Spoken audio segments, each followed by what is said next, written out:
All right, guys, so how did that go? So the first thing we're going to do is we're going to delete any projects that are open inside Atom and open up a brand new hyperterminal that is at our home location, which is represented by the little tilde squiggly line.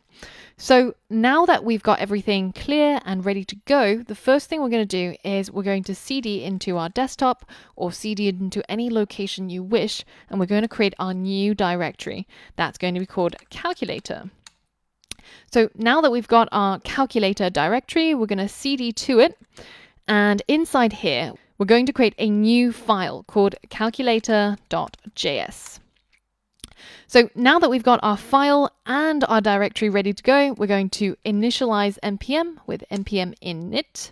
And the name is going to be called calculator, version, description.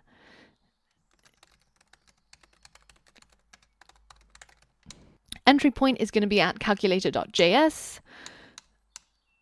Author is myself. And we're going to hit enter to create that. All right, so now that we've created it, we're going to open this project inside Atom with atom space dot. And now we're going to install Express with npm install express. So this is the workflow that you're going to be going through every single time you create a new website. So it's really good to just get it into your bones and get familiar with it. So in our package.json, we now have a single dependency that is Express.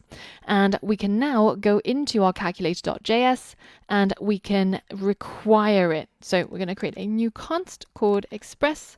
This is going to be set to require Express.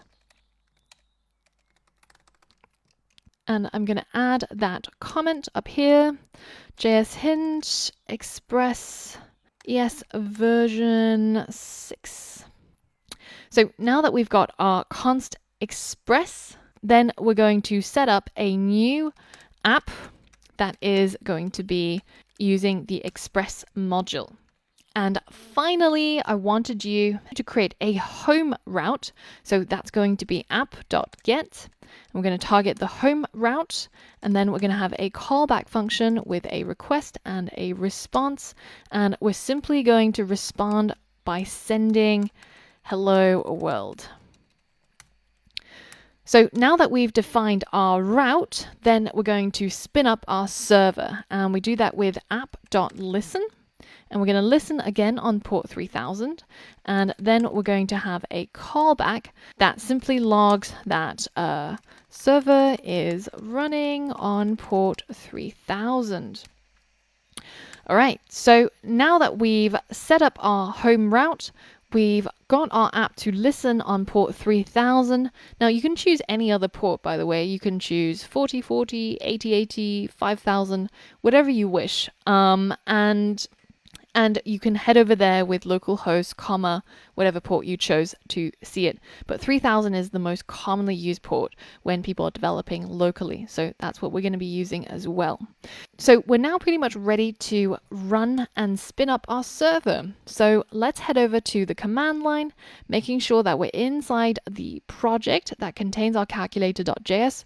We're going to use nodemon to spin up our calculator.js. And if at any point during the code writing process you have made a mistake, then you can see that just as we had errors logging in the Chrome Developer Tool console, our command line will also show us any errors.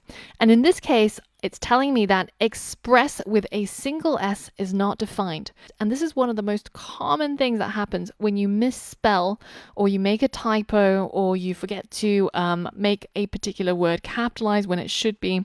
Then it will say something is not defined. This just means that it doesn't know what you're talking about. It doesn't know what express with a single S is. And it'll also point to you to the line of your code where this occurs, and that is on calculator.js line number 5. And the little arrow points to the specific thing that is offending it. So let's head over to our calculator.js file line number 5, and we can see that we've forgotten an S here. So now let's save, and we've corrected that, and nodemon automatically restarts our server with the changes, and it's now all green, and we get a log statement saying server is running on port 3000. So let's head over to localhost 3000, and there it is. Our server is running on port 3000, our home route is working, and we're using Express to do all of that. So that was a quick recap of everything that we've done so far in the form of a challenge. I hope it was all right for you guys and you didn't make typos like I did, and you figured out how to debug your website based on the messages you get in the console. So in the next lesson, we're going to be creating some HTML forms which we will add to our website. So for all of that and more, I'll see you on the next lesson.